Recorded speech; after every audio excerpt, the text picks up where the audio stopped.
Screen YouTube ಚಾನಲ್ಗೆ ಸ್ವಾಗತ. ನಾನು ಶ್ವೇತಾ ಕಲಖಣಿ. ಕುಮಾರಿ ಕಾಣಿಸ್ತಾನೆ ಇಲ್ಲ. ಕುಮಾರಿಗೂ ಗೆಟ್ ಔಟ್ ಅಂದ್ರ ಅಥವಾ ಕುಮಾರಿ ಜಗಳ ಮಾಡ್ಕೊಂಡು ಹೋದ್ಲಾ ಅಥವಾ ಕುಮಾರಿನ ಹೇಳ್ದೆ ಕೇಳ್ದೆ ಎಲಿಮಿನೇಟ್ ಮಾಡಿ ಮನೆ ಕಳಿಸಿದ್ರ ಅಥವಾ ಕುಮಾರಿಗೆ ಹುಷಾರಿಲ್ವಾ, ಆರೋಗ್ಯ ಸರಿ ಇಲ್ವಾ, ಏನಾಗಿದೆ ಕುಮಾರಿ ಯಾಕೆ ಕಾರ್ಯಕ್ರಮದಲ್ಲಿ ಕಾಣಿಸ್ಕೊಳ್ತಾ ಇಲ್ಲ? ಇದಕ್ಕಿದ್ದ ಹಾಗೆ ಕುಮಾರಿ ಕಾಣ್ತಾ ಇಲ್ಲ ಅಂತಂದ್ರೆ ಅದಕ್ಕೆ ಬಲವಾದ ಕಾರಣ ಇರುತ್ತಲ್ವಾ? ಅಂಥದ್ದೊಂದು ಸಣ್ಣ ಒಂದು ಕ್ಲಾರಿಫಿಕೇಶನ್ ಕೊಡದೆ ಕಾರ್ಯಕ್ರಮವನ್ನು ಮುಂದುವರಿಸ್ತಾ ಇರೋದು ಯಾಕೆ? ಇದೆಂಥ ಶೋ ಹಾಕಿದ್ರೆ? ನಿಮ್ಗೊಂದು ವಿಷಯ ಗೊತ್ತಾ? ಈ ಹಿಂದೆ ರಿಜೆಕ್ಟ್ ಮತ್ತು ಎಲಿಮಿನೇಟ್ ಆಗಿ ಹೊರಗಡೆ ಹೋದಂತಹ ಕಂಟೆಸ್ಟೆಂಟ್ಗಳು ಬಿಗ್ ಬಾಸ್ನ ಅಗ್ನಿ ಪರೀಕ್ಷೆಗೆ ಅಸಲಿಗೆ ಅವ್ರಿಗಾದಂಥ ಅವಮಾನದ ಬಗ್ಗೆ ಬೇಸರವನ್ನ ವ್ಯಕ್ತಪಡಿಸ್ತಿದ್ದಾರೆ. ಜಡ್ಜಸ್ಗಳು ಬಾಯಿಗೆ ಬಂದಂಗೆ ನಾನ್ಸೆನ್ಸ್, ಬಕ್ವಾಸ್, ಗೆಟ್ ಔಟ್ ಮತ್ತೆ ಹೊರಹೋಗಿ ಹೋಗ್ತಾ ಇರಿ ಈ ರೀತಿಯಾಗಿ ಕೇವಲವಾಗಿ ತುಚ್ಛವಾಗಿ ಮಾತಾಡ್ತಾ ಇದ್ರಲ್ಲ, ಅದ್ರ ಬಗ್ಗೆ ತಮಗಾದಂತಹ ಅವಮಾನದ ಬಗ್ಗೆ ಬೇಸರವನ್ನ ವ್ಯಕ್ತಪಡಿಸ್ತಿದ್ದಾರೆ. ಈಗ ಅದೇ ರೀತಿ ಕುಮಾರಿ ವಿಚಾರದಲ್ಲೂ ಕೂಡ ಆಗಬಾರದು ಅಂತ ಹೇಳಿ ಕುಮಾರಿಯ ವಿಷಯವನ್ನ, ಆ ಟಾಪಿಕ್ನ ಎತ್ತದೆ ಕಾರ್ಯಕ್ರಮವನ್ನ ಸುಮ್ಮನೆ ಮುಂದುವರಿಸ್ತಾ ಇದ್ದೀರಾ ಅನ್ನೋ ಪ್ರಶ್ನೆ. ಈಗ ಅಗ್ನಿ ಪರೀಕ್ಷೆಗೆ ಗೊತ್ತಾಗದಂತ ವಿಷಯಗಳು ಏನಿದೆ? ಆಕ್ಚುಲಿ ಕೆಲವೊಂದಿಷ್ಟು ಜನಗಳು ಏನು ಹೇಳ್ತಿದ್ದಾರೆ ಅಂತಂದ್ರೆ, ಈ ಜಡ್ಜಸ್ಗಳಿಂದನೇ ಕಾರ್ಯಕ್ರಮ ಹಾಳಾಗ್ತಾ ಇದೆ. ಜಡ್ಜಸ್ಗಳನ್ನ ಮೊದಲು ಅವ್ರನ್ನ ಬದಲು ಮಾಡಬೇಕು, ಚೇಂಜ್ ಮಾಡಬೇಕು, ಅವರ ಜಾಗಕ್ಕೆ ಬೇರೆ ಜಡ್ಜಸ್ಗಳನ್ನ ತಂದು ಕೂರಿಸ್ಬೇಕು ಅಂತಿದ್ದಾನೆ. ಅಷ್ಟಕ್ಕೂ ಹಾಕಿದ್ರೆ ಯಾವ ಜಡ್ಜಸ್ಗಳು ಈ ಅಗ್ನಿ ಪರೀಕ್ಷೆಗೆ ಸೂಟ್ ಆಗ್ತಾರೆ, ಆಗ ಕಾರ್ಯಕ್ರಮ ಹೈಪಲ್ಲಿ ಹೋಗುತ್ತೆ. ಬನ್ನಿ, ಹಾಕಿದ್ರೆ ಈ ವಿಡಿಯೋದಲ್ಲಿ ಎಲ್ಲದ್ರ ಬಗ್ಗೆ ಕೂಡ ಮಾತಾಡ್ತಾ ಹೋಗೋಣ. ವಿಡಿಯೋನ ಅಂತಿದ್ದವರೆಗೂ ನೋಡಿ. ವಿಡಿಯೋ ಇಷ್ಟ ಆಗಿದ್ರೆ ಲೈಕ್, ಶೇರ್, ಕಾಮೆಂಟ್, ಸಬ್ಸ್ಕ್ರೈಬ್ ಮಾಡೋದನ್ನ ಮರಿಬೇಡಿ. ಬಿಗ್ ಬಾಸ್ನ ಅಗ್ನಿ ಪರೀಕ್ಷೆಯಲ್ಲಿ ಇಷ್ಟ ಆಗದೆ ಇರುವಂತಹ, ಕಿರಿಕಿರಿ ಅಂತ ಅನಿಸ್ತಾ ಇರುವಂತಹ ಈ ಕಾರ್ಯಕ್ರಮವನ್ನು ನೋಡಲಿಕ್ಕೆ ಮನಸ್ಸಾಗ್ತಾ ಇಲ್ಲವಪ್ಪ ಅಂತ ಅನಿಸ್ಲಿಕ್ಕೆ ಕಾರಣ ಏನು ಅಂತಂದರೆ, ಜಡ್ಜಸ್ಗಳು ತೆಗೆದುಕೊಳ್ತಾ ಇರುವಂಥ ನಿರ್ಧಾರ ಮತ್ತು ಅವರ ಮಾತುಗಳು, ಮತ್ತು ಅಲ್ಲಿ ಕಾಮನ್ ಮ್ಯಾನ್ಗಳಿಗೆ ಕೊಡ್ತಾ ಇರುವಂತಹ ಮರ್ಯಾದೆ, ಅಗೌರವ, ಇದು ಜನಗಳಿಗೆ ಇಷ್ಟ ಆಗ್ತಾ ಇಲ್ಲ. ಸೊ ಇಲ್ಲಿ ನೋಡಿ, ಜಡ್ಜಸ್ಗಳು ಈಗ ಏನೊಂದು 60 ಜನ ಕಂಟೆಸ್ಟೆಂಟ್ಗಳು ಬಂದ್ರಲ್ವಾ, ನಾವು ಬಿಗ್ ಬಾಸ್ ಮನೆಗೆ ಹೋಗಬೇಕು ಅಂತ ಹೇಳಿ ಆಸೆ ಇಟ್ಕೊಂಡು ಬಂದ್ರಲ್ವಾ. ಸೊ ಈಗ ಅವ್ರ ಮುಂದೆ ಇವರು ಜಡ್ಜ್ ಸ್ಥಾನದಲ್ಲಿ ಕೂತ್ಕೊಂಡಾಗ ಸ್ವಲ್ಪ ಇವ್ರು ಹೆಂಗಂತಂದರೆ ಸ್ವಲ್ಪ ನಿಷ್ಠೂರವಾಗಿ ಬಿಹೇವ್ ಮಾಡಬೇಕಾಗತ್ತೆ, ಇಲ್ಲ ಅಂತ ಹೇಳೋದಿಲ್ಲ. ಯಾಕಂತಂದರೆ ಇವರು ಜಡ್ಜಸ್ ಸ್ಥಾನದಲ್ಲಿರ್ತಾರೆ. ಈಗ ಕಠಿಣವಾದಂಥ ಸಮಯದಲ್ಲೂ ಕೂಡ ಅವರು ಯಾವ ರೀತಿ ಪರ್ಫಾರ್ಮ್ ಮಾಡ್ತಾರೆ, ಆ ಸಿಚುವೇಶನ್ ಹೆಂಗೆ ಲೀಡ್ ಮಾಡ್ತಾರೆ ಅನ್ನೋದನ್ನು ನೋಡಬೇಕು ಅಂತ ಹೇಳಿ ಒಂದು ರೀತಿ ಅವರನ್ನು ಅಗ್ನಿ ಪರೀಕ್ಷೆಗೆ ಇಡ್ತಾರೆ. ಬಟ್ ಇವರು ಯೂಸ್ ಮಾಡ್ತಾ ಇರುವಂಥ ಆ ವರ್ಡ್ಸ್ಗಳೇನಿದೆಯಲ್ಲ, ಅದು ಜನಗಳಿಗೆ ಕಿರಿಕಿರಿ ಅಂತ ಅನ್ನಿಸ್ತಾ ಇದೆ. ಹೀಗ ಮಾತಾಡೋದು ಜಡ್ಜ್ ಆಗಿ ಆ ಸ್ಥಾನದಲ್ಲಿ ಕೂತ್ಕೊಂಡು ಅಂತ ಹೇಳಿ ಜನಗಳಿಗೆ ಬೇಸರ ಆಯಿತು. ಯಾಕೆ ಈ ಮಾತು? ಅಸಲಿಗೆ ಈಗ ನಾವು ನೋಡಿರೋ ಸ್ಟೋರಿ ಬೇರೆ. ಈಗ ಅಲ್ಲಿ ಅನುಭವಿಸಿದ್ರಲ್ಲ ಆ ಕಂಟೆಸ್ಟೆಂಟ್ಗಳು, ಅವರೀಗ ಕೆಲವೊಂದಷ್ಟು ಯೂಟ್ಯೂಬ್ ಚಾನಲ್ಗಳಲ್ಲಿ ಇಂಟರ್ವ್ಯೂ ಕೊಡ್ತಾ ಇದ್ದಾರೆ. ಅಲ್ಲಿ ವಿನಯ್ ಗೌಡ ಮತ್ತು ಸಂಗೀತಾ ಶೃಂಗೇರಿ ಮತ್ತು ಶ್ರುತಿ ಅವರು ನಡೆದುಕೊಂಡಿರುವಂಥ ರೀತಿಗಳ ಬಗ್ಗೆ, ಅಲ್ಲಿ ಅವ್ರಿಗಾದಂತಹ ಬೇಸರದ ಬಗ್ಗೆ ಹಂಚ್ಕೊಳ್ತಾ ಇದ್ದಾರೆ. ಇಲ್ಲಿ ನೋಡಿ, ಕಾರ್ಯಕ್ರಮ ಹೇಗಿದೆ ಅಂತಂದರೆ, ತುಂಬ ರೀತಿಯಾದಂಥ ಒಂದಿಷ್ಟು ಪರೀಕ್ಷೆಗಳು ನಮಗೆ ನಡೆದ್ವು. ಫಸ್ಟಿಗೆ ನೋಡಿ, ಲಕ್ಷಾಂತರ ಜನ ಇಂಟರ್ವ್ಯೂಗಳನ್ನು ಕೊಟ್ಟಿದ್ರು. ಅದರಲ್ಲಿ ತುಂಬ ಜನನ ಇವರು ಆಡಿಷನ್ ಮಾಡಿದರು. ಅದರಲ್ಲಿ ಫಸ್ಟಿಗೆ ಏನಂತಂದರೆ ಅಂದರೆ 150 ಜನದವರೆಗೂ ಕೂಡ ಜರಡಿ ಹಿಡಿದಿದ್ರಂತೆ. 150 ಜನದಿಂದ 60 ಜನದವರೆಗೂ ಕೂಡ ಅವರು ಜರಡಿ ಹಿಡಿದ್ರು, ಆಯಿತಾ? ಅಲ್ಲಿವರೆಗೂ ಆಡಿಷನ್ ಮಾಡಿ ಅವರನ್ನು ಕರ್ಕೊಂಡು ಬಂದರು. ಅಲ್ಲಿವರೆಗೂ ಕೂಡ ತುಂಬ ಟಾಸ್ಕ್ಗಳನ್ನು ಕೊಟ್ಟಿದ್ರಂತೆ ಇವರೆಲ್ಲರಿಗೂ, ಹೇಗೆ ಮಾಡಬೇಕು, ಮತ್ತು ಒಂದಿಷ್ಟು ಸಿಚುವೇಶನ್ಗಳನ್ನು ಕೂಡ ಕೊಡ್ತಾ ಇದ್ರಂತೆ. ಅದರಿಂದ ನೀವು ಹೆಂಗೆ ಫೇಸ್ ಆಗ್ತೀರಿ, ನೀವು ಹೆಂಗೆ ಮಾಡ್ತೀರಿ, ಈ ಥರದ್ದೆಲ್ಲ ಒಂದಿಷ್ಟು ಟಾಸ್ಕ್ಗಳಿದ್ವಂತೆ. ಎಲ್ಲದರಲ್ಲೂ ಕೂಡ ನಾವು ಪಾಸ್ ಆಗಿ ಆ 60 ಜನದ ಲಿಸ್ಟ್ನಲ್ಲಿ ನಾವು ಬಂದಿದ್ವಿ ಅಲ್ವಾ? ಸೊ 60 ಜನದ ಲಿಸ್ಟ್ನಿಂದ ನೆಕ್ಸ್ಟ್ 30 ಜನದ ಲಿಸ್ಟ್ ಅಂತ ಹೇಳಿ ಬರುತ್ತಲ್ವಾ? ಅಂದರೆ ಅಲ್ಲಿಗೆ ನಾವು ನಾಮಿನೇಷನ್ ಮಾಡಿ ಎಲಿಮಿನೇಷನ್ ಮಾಡಿ ಕಳಿಸಿದ್ರಲ್ಲ. ಸೊ 30 ಜನ ಉಳಿದಿದ್ರು. ಆ 30 ಜನದಲ್ಲಿ ನಾನು ಕೂಡ ಒಬ್ಬಳಾಗಿದ್ದೆ. ಸುಷ್ಮಿತಾ ಹೇಳ್ತಾ ಇರುವಂಥ ಮಾತಿದು. ಸೊ 30 ಜನದಲ್ಲಿ ನಾನು ಕೂಡ ಒಬ್ಬಳಾಗಿದ್ದೆ. ಸೊ ಇವರು ಯಾವ ರೀತಿಯಾಗಿ ಮಾತಾಡ್ತಾ ಇದ್ರು ಅಂತಂದರೆ, ನೋಡಿ, ಎಂಟೈರ್ ಕಾರ್ಯಕ್ರಮದ ತಂಡ ಅಂತ ಬಂದಾಗ ನಾವು ಬಿಗ್ ಬಾಸ್ ತಂಡದ ಬಗ್ಗೆ ನಾವು ಇಲ್ಲಿ ಏನೂ ಕೂಡ ಮಾತನಾಡೋ ಹಾಗಿಲ್ಲ. ಯಾಕಂತಂದರೆ ಅವ್ರು ನಮ್ಮನ್ನು ಅಷ್ಟು ಚೆನ್ನಾಗಿ ನೋಡಿಕೊಂಡ್ರು. ನಾವು ಕಾಮನ್ ಮ್ಯಾನ್ಗಳೇ ಆಗಿರಬಹುದು, ಆದರೆ ನಮ್ಮನ್ನು ಒಂಥರ ಸೆಲೆಬ್ರಿಟಿಗಳ ಥರ ಟ್ರೀಟ್ ಮಾಡಿದ್ರು. ನಾವೇನು 60 ಜನ ಸೆಲೆಕ್ಟ್ ಆಗಿದ್ವಲ್ಲ, ನಮ್ಮನ್ನೆಲ್ಲರನ್ನೂ ಕೂಡ ಅವರು ಸೆಲೆಬ್ರಿಟಿಗಳ ಥರನೇ ಟ್ರೀಟ್ ಮಾಡಿದರು. ನಾವೇನಂತೀವಿ ಅದನ್ನು ಕೇಳ್ತಾಯಿದ್ರು, ನಮಗೇನು ಬೇಕೋ ಅದನ್ನು ಕೊಡ್ತಾಯಿದ್ರು. ಇನ್ಸ್ಟೆಂಟಾಗಿ ನಮಗೇನಾದರೂ ಬೇಕಾಗಿದ್ದರೆ ಅದನ್ನು ಕೊಡುವ ಪ್ರಯತ್ನ.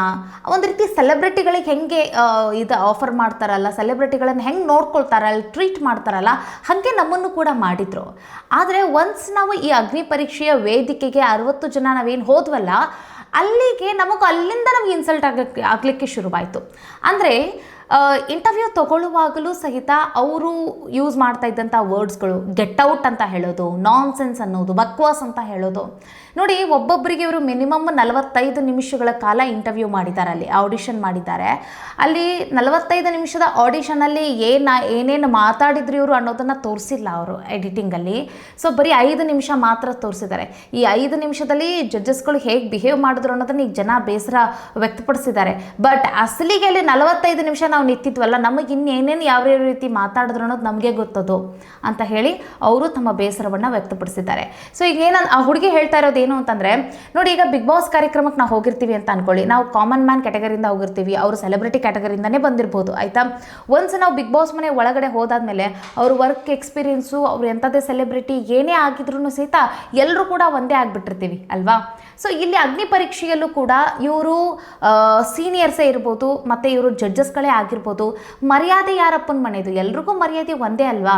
ಸೊ ಇವರು ಹೊರಗೆ ಹೋಗ್ತಾ ಇರಿ, ಬಾಗಿಲು ತೆಗೆದು ಬಿಡಿ, ಬಕ್ವಾಸ್ ಅಂತ ಕರೆಯೋದು, ಮತ್ತು ಗೆಟ್ ಔಟ್ ಅಂತ ಹೇಳೋದು, ಶಿಟ್, ಆಮೇಲೆ ಇದನ್ನು ನಾವು ಹೆಂಗೆ ಜಡ್ಜ್ ಮಾಡಬೇಕು, ಜಡ್ಜ್ ಮಾಡೋಕ್ಕೆ ಆಗಂಗಿಲ್ಲ ಅಂತ ಹೇಳಿ ಪೇಪರ್ನ ಬಿಸಾಕೋದು, ಈ ಥರದ್ದೆಲ್ಲ ಮಾಡ್ತಾ ಇದ್ರಲ್ಲ. ಸೊ ಅಲ್ಲಿ ನಮಗೆ ಮರ್ಯಾದೆ ಇಲ್ವಾ, ಆ ರೀತಿಯಾಗಿ ಫೀಲ್ ಮಾಡಿಸಿದವ್ರು ನಮಗೆ ಅಂತ ಹೇಳಿ ಖುದ್ದಾಗಿ ಅನುಭವಿಸಿದಂಥ ಈ ಕೆಟ್ಟ ಅನುಭವವನ್ನು ಅನುಭವಿಸಿದಂತಹ ಕಂಟೆಸ್ಟೆಂಟ್ ಆಗಿ 60 ಜನದ ಪೈಕಿ ಒಬ್ಬಳಾಗಿದ್ದಂತಹ, ಕೊನೆಯದಾಗಿ 30 ಜನಗಳ ಪೈಕಿ ಒಬ್ಬಳಾಗಿದ್ದಂತಹ ಸುಷ್ಮಿತಾ ಅವರು ಈ ರೀತಿ ಬೇಸರವನ್ನು ವ್ಯಕ್ತಪಡಿಸಿದ್ದಾರೆ. ಇದಾದ ನಂತರ ಈ ಅಮುಕು ಡುಮುಕನ್ನ ಅವರು ಟ್ರೀಟ್ ಮಾಡಿರುವಂತಹ ರೀತಿ, ಹೌದು, ಆತ ಕ್ರಿಂಜ್ ಕಂಟೆಂಟ್ ಕ್ರಿಯೇಟರೇ ಆಗಿರ್ಬೋದು, ಆದರೂ ಆತ ಆ ಒಂದು ವೇದಿಕೆಗೆ ಆಡಿಷನ್ ಕೊಡೋಕ್ಕಂತ ಬಂದಾಗ ಆತನ ಜೊತೆ ಮಾತನಾಡುವಂಥ ಬಿಹೇವಿಯರ್ ಕೂಡ ಚೆನ್ನಾಗಿರ್ಬೇಕಲ್ವಾ. ಸೊ ಇವರೇ ಫಸ್ಟ್ ಎಡವಿದ್ದಲ್ಲಿ ಆತ ಬರ್ತಾನೆ. ನೋಡಿ, ಆತನ ಆಡಿಷನ್ ಹೇಗಿತ್ತು ಅಂತಂತಂದರೆ, ಆತ ಎಂಟ್ರನ್ಸ್ಗೆ ವಿನಯ್ ಗೌಡ ಸಾಕು ನೋಡಿದೆ ಕಂಡಿದೆ ನಿಲ್ಲಿಸು ಮತ್ತೇನೀಗ, ಈ ರೀತಿ ವ್ಯಂಗ್ಯವಾಗಿ ಮಾತನಾಡಿದ್ದನ್ನು ನೀವು ಗಮನಿಸ್ಬೋದು. ನಾ ಕಾರ್ಯಕ್ರಮ ಬೇಕು ಅಂತ ಖುದ್ದಾಗಿ ನೋಡಿದೆ. ಯಾಕಂತಂದರೆ ನಾ ಇಲ್ಲಿ ಅಮುಕು ಡಮುಕು ಪರವಾಗಿ ನಿಂತ್ಕೊಂಡು ಮಾತಾಡ್ತಾ ಇಲ್ಲ. ಆ್ಯಕ್ಚುಲಿ ಆಗಿ ಒಂದು ಮನುಷ್ಯನಿಗೆ ಇವರು ಯಾವ ಮಟ್ಟಿಗೆ ಗೌರವ ಕೊಟ್ಟರು ಅನ್ನೋದ್ರ ಬಗ್ಗೆ ನಾನು ಮಾತಾಡ್ತಾ ಇರೋದು. ಸೊ ಆ ರೀತಿಯಾಗಿ ಶುರುವಾಗುತ್ತೆ. ಅಲ್ಲಿಗೆ ಆ ಹುಡುಗನಿಗೆ ಟ್ರಿಗರ್ ಆಯಿತೋ ಏನೋ ಗೊತ್ತಿಲ್ಲ. ನಾನು ಯಾಕೆ ಇವ್ರ ಮಾತು ಕೇಳಬೇಕು, ನಾನು ಯಾಕೆ ಇವ್ರಿಗೆ ಬಕೆಟ್ ಹಿಡಿಬೇಕು ಅಂತ ಅನಿಸುತ್ತೋ ಏನೋ. ಸೊ ಅದಾದ ನಂತರ ಸಂಗೀತ ಶೃಂಗೇರಿಗೆ ಅವರು ಇಂಪ್ರೆಸ್ ಮಾಡು ಅಂತ ಹೇಳಿದ್ರೆ ಆತ ಮಾಡಲಿಲ್ಲ. ಆಮೇಲೆ ಹೋಗ್ತಾ ಇರು ಅಂತ ಹೇಳಿಬಿಟ್ಟು ಆ ಪೇಪರ್ ಬಿಟ್ಟು ಕಳಿಸ್ಬಿಟ್ಟಿರೋದು, ಅದನ್ನು ನೀವು ಗಮನಿಸಿದ್ರೆ. ಅದಾದ ನಂತರ ಆ ಸರ್ಕಲ್ ಹುಡುಗ ಶಶಿಧರ್ ಅನ್ನುವಂಥ ಒಂದು ಹುಡುಗ ಬರ್ತಾರೆ. ತುಂಬ ಇಂಟೆಲಿಜೆಂಟ್ ಹುಡುಗ. ಆ್ಯಕ್ಚುಲಿ ಆ ಮ್ಯಾನರಿಸಮ್ ಬೇಕಾಗಿತ್ತು ಈ ಆಟದಲ್ಲಿ, ಅಗ್ನಿ ಪರೀಕ್ಷೆಯಲ್ಲಿ. ಅದಾದ ನಂತರ ಬಿಗ್ ಬಾಸ್ ಮನೆ ಒಳಗಡೆಯೂ ಕೂಡ ಹೋಗ್ಬೋದಾಗಿತ್ತು. ಯಾಕಂತಂದರೆ ಆತನಿಗೆ ಡೋಂಟ್ ಕೇರ್ ಆಟಿಟ್ಯೂಡ್ ಇತ್ತು. ಸೊ ಬೇಕಾಗಿದ್ದ ಆತನಿಗೇನೇನೋ ಪಟ್ಟ ಕಟ್ಬಿಟ್ಟು ಗ್ಯಾಂಗ್ಸ್ಟಾರ ನೀನು, ಮಾನ್ಸ್ಟಾರ ನೀನು, ಎಷ್ಟು ಜನ ಇದ್ದಾರೆ ನಿನಗೆ ಹಿಂದೆ, ಅದಲ್ಲದೆ ಆತನಿಗೆ ಒಳ್ಳೆ ಯಾವ ರೀತಿ ಅಂತಂದರೆ ಏನೋ ಟೆರರಿಸ್ಟ್ ಥರ ಆತನನ್ನು ಮಾತಾಡ್ತಾ ಇದ್ದಿದ್ದು ಆ ಪ್ರೋಮೋದಲ್ಲೆಲ್ಲ ನೋಡಿ ನೀವು, ಹಂಗಿತ್ತು. ಸರ್ಕಲ್ದು ಒಂದು ಪ್ರಶ್ನೆ ಕೇಳ್ತಾರೆ ವಿನಯ್ ಗೌಡ ಅವರು, ತಮಗೆ ಆ ಉತ್ತರ ಗೊತ್ತಿಲ್ಲ ಸರಿಯಾಗಿ. ಸರ್ಕಲ್ದು ಪ್ರಶ್ನೆ ಕೇಳ್ಬಿಟ್ಟು ಇನ್ಸೈಡ್ ಔಟ್ಸೈಡ್ ಅಂತ ಹೇಳ್ಬಿಟ್ಟು ತಮ್ಮ ಮರ್ಯಾದೆನ ತಾವೇ ತಗೊಂಡ್ರು. ಸೊ ಆ ಹುಡುಗನಿಗೆ ಇನ್ಸಲ್ಟ್ ಮಾಡಿಬಿಟ್ಟು, ನಿಮ್ಮಂಥವ್ರೆಲ್ಲ ಬಿಗ್ ಬಾಸ್ ಮನೆಗೆ ಏಕೆ ಹೋಗ್ತಾ ಇರು, ಇಲ್ಲ ನಾವು ಯಾರೂ ನಿನಗೆ ವೋಟ್ ಮಾಡೋಂಗಿಲ್ಲ, 4 ಜನ ರೆಡ್ ಕೊಟ್ಬಿಟ್ಟು ಆತನಿಗೆ ಇನ್ಸಲ್ಟ್ ಮಾಡಿರೋದು. ಹಂಗೆಲ್ಲ ಮಾಡಿದ್ರಪ್ಪ ಇವರು. ಸೊ ಅದು ಕೂಡ ಸರಿ ಹೋಗಲಿಲ್ಲ. ಇದಾದ ನಂತರ ಮತ್ತು ಈ ಶ್ರೇಯಸ್ಸು ಮತ್ತು ಅಭಿಜಿತ್ ಅವ್ರಿಗಂತೂ ಅಬಾಬಾಬಾ, ಆ ಹುಡುಗ ಎಷ್ಟು ಚೆನ್ನಾಗಿ ಆಟ ಆಡ್ತಾಯಿದ್ರು ಅವರಿಬ್ಬರು ಕೂಡ. ಅದಾದ ನಂತರ ನಿಮ್ಮಂಥವ್ರಿಗೆ ನಾವು ಹೆಂಗೆ ಜಡ್ಜ್ ಮಾಡೋದು, ಆಗಂಗಿಲ್ಲ, ಇಂಥದನ್ನೆಲ್ಲ ನಾವು ಜಡ್ಜೇ ಮಾಡೋಂಗಿಲ್ಲ, ಆ ರೀತಿಯಲ್ಲಾಗಿ ಮಾತನಾಡಿ ಕೊನೆಯದಾಗಿ ಗೆಟ್ ಔಟ್ ಅಂತ ಹೇಳಿದ್ದು ಶ್ರೇಯಸ್ಗೆ. ಸೊ ಶ್ರೇಯಸ್ ಸರಿಯಾಗಿ ತಿರುಗೇಟ್ ಕೊಟ್ಟರು. ಗೆಟ್ ಔಟ್ ಅಂತ ಅನ್ಸ್ಕೊಳ್ಳೋಕೆ ಬಂದಿಲ್ಲ ಬ್ರೋ ನಾವು ಅಂತ ಹೇಳಿ, ಅದು ಸಖತ್ತಾಗಿತ್ತು. ಇದಾದ ನಂತರ ಈಗ ಕುಮಾರಿ ಈ ಒಂದು ಅಗ್ನಿ ಪರೀಕ್ಷೆಯಲ್ಲಿ ನಾಪತ್ತೆ, ಕಾಣಿಸ್ತಾನೇ ಇಲ್ಲ. ಕಳೆದ 2 ದಿನದ ಶೋ ಇಂದ ನೋಡ್ತಾ ಇದ್ವಿ ನಾವು. ಮೊದಲ ಶೋ ಏನು ಅಂದ್ಕೊಂಡ್ವಿ, ಮೇ ಬಿ ಏನಾದ್ರೂ ಅವ್ರಿಗೆ ಹುಷಾರು ತಪ್ಪಿರಬಹುದೇನೋ, ಹಾಗಾಗಿ ಅಲ್ಲಿ ಕಾಣಿಸ್ಕೋತಾ ಇಲ್ಲ, ಬ್ರೇಕ್ ತೊಗೊಂಡಿರಬೇಕು ಆ ಹುಡುಗಿ ಅಂತ ಅನಿಸುತ್ತು ನನಗೆ. ಸೊ ಹಾಗಾಗಿ ಒಂದು ದಿನ ಸುಮ್ಮನಿದ್ವಿ. ಸೊ ಈಗ ಎರಡನೇ ದಿನವೂ ಕೂಡ, 3ನೇ ದಿನ ಇವತ್ತು ಆ್ಯಕ್ಚುಲಿ ಕಾಣಿಸ್ತಾ ಇಲ್ಲ ಅಗ್ನಿ ಪರೀಕ್ಷೆಯಲ್ಲಿ ಕುಮಾರಿ, ಕಾಣಿಸ್ತಾ ಇಲ್ಲ. ಎಲ್ಲಿ ಹೋದ್ಲು ಹಾಗಾದರೆ? ಸೊ ಹಾಗಾದರೆ ಆ ಅಗ್ನಿ ಪರೀಕ್ಷೆಯಲ್ಲಿ ಕುಮಾರಿಗೆ ಏನಾದರೂ ಅವಮಾನ ಮಾಡಿದ್ರಾ ಅನ್ನೋ ಪ್ರಶ್ನೆ ಕಾಡ್ತಾ ಇದೆ. ಬೇಕು ಅಂತಲೇ ಆಕೆಗೆ ಟ್ರಿಗರ್ ಮಾಡಿ ಆಕೆ ವೀಕ್ ಅಂತ ಹೇಳಿ ಕಳಿಸ್ಬಿಟ್ರಾ, ಇದೊಂದು ಪ್ರಶ್ನೆ ಕಾಡ್ತಾ ಇದೆ. ಅಥವಾ ನೀವೇನಾದ್ರೂ ಆಕೆಗೆ ಗೆಟ್ ಔಟ್ ಮತ್ತು ಆಕೆಗೂ ಕೂಡ ಬಕ್ವಾಸ್ ಏನಾದರೂ ಒಂದು ಯೂಸ್ ಮಾಡಿಬಿಟ್ಟು ಅದಾದ ನಂತರ ಆಕೆಗೆ ಅವಮಾನ ಮಾಡಿ ವೇದಿಕೆ ಮೇಲೆ ಆಕೆ ಜೊತೆ ಜಗಳ ಕಾಯ್ದು ಈ ರೀತಿ ಏನೋ ಒಂದು ಮಾಡಬಾರ್ದು ಕೆಲಸ ಮಾಡಿಬಿಟ್ಟು ಕಳಿಸ್ಬಿಟ್ರ ಅನ್ನೋ ಒಂದು ಪ್ರಶ್ನೆ ಕಾಡುತ್ತೆ. ಸೊ ಇಲ್ಲ, ಅಥವಾ ಕುಮಾರಿ ನೀವು ಆಡ್ತಾ ಇರುವಂಥ ಆಟ ಮತ್ತು ನೀವು ಮಾತಾಡ್ತಿರುವಂಥ ಮಾತಿಗೆ ಟ್ರಿಗರ್ ಆಗಿ ಆಕೆ ಏನಾದರೂ ಬೈದ್ಬಿಟ್ಟು ಹೋದ್ಲಾ. ಸೊ ಇದನ್ನೆಲ್ಲ ಟೆಲಿಕಾಸ್ಟ್ ಮಾಡಿಬಿಟ್ರೆ ನಮ್ಮ ಮರ್ಯಾದೆ ಹೋಗುತ್ತೆ ಅಂತ ಹೇಳಿಬಿಟ್ಟು ಟೆಲಿಕಾಸ್ಟ್ ಮಾಡದೆ ಸುಮ್ಮನಾಗ್ಬಿಟ್ರ. ಒಂದು ಸಣ್ಣ ಕ್ಲಾರಿಫಿಕೇಶನ್ ಇಲ್ಲ, ಆಕೆಗೇನಾದರೂ ಆರೋಗ್ಯ ಸರಿ ಇಲ್ವಾ, ಇಲ್ಲ ಅಥವಾ ಆಕೆನೇ ಈ ಆಟ ಬೇಡ ಅಂತ ಹೇಳಿ ಕ್ವಿಟ್ ಮಾಡಿ ಹೋದ್ಲಾ, ಯಾವುದಕ್ಕೂ ಕೂಡ ಕ್ಲಾರಿಫಿಕೇಶನ್ ಕೊಡಲಿಲ್ಲ. ಯಾಕೆ ನೀವು ಹೇಮಲತಾ ವಿಚಾರದಲ್ಲಿ ಕೊಡಲಿಲ್ವಾ? ಕ್ಲಾರಿಫಿಕೇಶನ್ ಕೊಟ್ಟರೆ ತಾನೆ. ಹಾಗೆ ಈಕೆ ವಿಚಾರದಲ್ಲೂ ಕೂಡ ಕೊಡಬೇಕಾಗಿತ್ತು. ಸೊ ಜನಗಳಿಗೆ ಅದೊಂದು ಪ್ರಶ್ನೆ, ಅಗ್ನಿ ಪರೀಕ್ಷೆ ಯಾರಿಗೆ ನಡೀತಾ ಇದೆಪ್ಪ, ಇದು ಬಿಗ್ ಬಾಸ್ಗೆ ನಡೀತಾ ಇದೆ ಅನ್ನೋ ಥರ ಆಗ್ಬಿಟ್ಟಿದೆ ಇವಾಗ. ಬಂದಿರುವಂಥ ಕಾಮನ್ ಮ್ಯಾನ್ಗಳಿಗೆಲ್ಲ ಬಿಗ್ ಬಾಸ್ಗೆ ನೀವು ನಿಮ್ಮನ್ನು ಹೆಂಗೆ ಪೊಟ್ರೆ ಮಾಡ್ಕೊತಾ ಇದ್ದೀರ ಅನ್ನೋದು ಇಲ್ಲಿ ಗೊತ್ತಾಗ್ತಾ ಇದೆ. ಸೊ ಸದ್ಯಕ್ಕೀಗ ಅಗ್ನಿ ಪರೀಕ್ಷೆಯಲ್ಲಿ ಕುಮಾರಿ ಕಾಣಿಸ್ತಾ ಇಲ್ಲ. ಸೊ ಇದ್ರ ಬಗ್ಗೆ ನಿಮ್ಮ ಒಪಿನಿಯನ್ ಏನು ಕಾಮೆಂಟ್ ಮಾಡೋದನ್ನು ಮರಿಬೇಡಿ. ಎಸ್, ನೆಕ್ಸ್ಟ್ ವಿಚಾರ ಯಾರು ಅಂತಂತಂದರೆ, ಈಗ ರತ್ನಮ್ಮ ಮತ್ತು ಪೂರ್ಣಿಮಾ ಅವರು ಎಲಿಮಿನೇಟ್ ಆಗಿ ಮನೆಗೆ ಹೋಗ್ತಾರೆ ಅನ್ನುವಂಥದ್ದು. ಇತ್ತೀಚಿನ ಒಂದು ಇಂಟರ್ವ್ಯೂನಲ್ಲಿ ನಿರಂಜನ್ ದೇಶಪಾಂಡೆ ಅವರು 24 ಇದ್ದಂಥ ಜನ 15 ಜನಕ್ಕೆ ಜರಡಿ ಹಿಡಿದಿದ್ದೀವಿ, ಈಗ ಎಲಿಮಿನೇಟ್ ಮಾಡಿ ಕಳಿಸ್ಬಿಟ್ಟಿದ್ದೀವಿ ಅಂತ ಹೇಳಿದ್ರು. ಅದರಲ್ಲಿ ಪ್ರಮುಖವಾಗಿ ಈಗ ಪೂರ್ಣಿಮಾ ಮತ್ತು ರತ್ನಮ್ಮ ಅವರಿಬ್ಬರು ಕೂಡ ಇಲ್ಲ. ಸೊ ಪೂರ್ಣಿಮಾ ಅವರು ಯಾಕೋ ಇತ್ತೀಚೆಗೆ ಆಟನೇ ಆಡ್ತಾ ಇಲ್ಲ ಅವರು, ಮತ್ತು ಅವರ ಟೀಮಲ್ಲೂ ಕೂಡ ಅವ್ರ ಬಗ್ಗೆ ತುಂಬ ಬ್ಯಾಡ್ ಕಮೆಂಟ್ಸ್ ಇದೆ. ಸೊ ಹಾಗಾಗಿ ಅವರನ್ನ ಎವಿಕ್ಟ್ ಮಾಡಿ ಕಳಿಸಿದ್ರೆ ಗೊತ್ತಿಲ್ಲ. ಮತ್ತು ರತ್ನಮ್ಮಂಗೆ ಬರೀ ಮಾತಾಡ್ತಾರೆ, ಮತ್ತು ಆದರೆ ಅವರು ಕೃತಿಯಲ್ಲಿ ಅಷ್ಟು ಆಗ್ತಾ ಇಲ್ಲ, ಅವ್ರ ಕೈಯಲ್ಲಿ ಕೆಲಸ ಮಾಡೋಕ್ಕಾಗ್ತಾ ಇಲ್ಲ ಅಂತ ಅನಿಸ್ತಾ ಇದೆ. ಅವರೂ ಕೂಡ ಕಳಿಸ್ಬಿಟ್ರೆ ಗೊತ್ತಿಲ್ಲ. ಸೊ ಇವರಿಬ್ಬರು ಕಾಣಿಸಲ್ಲ ಇನ್ನು ನೆಕ್ಸ್ಟ್ ದಿನಗಳಲ್ಲಿ.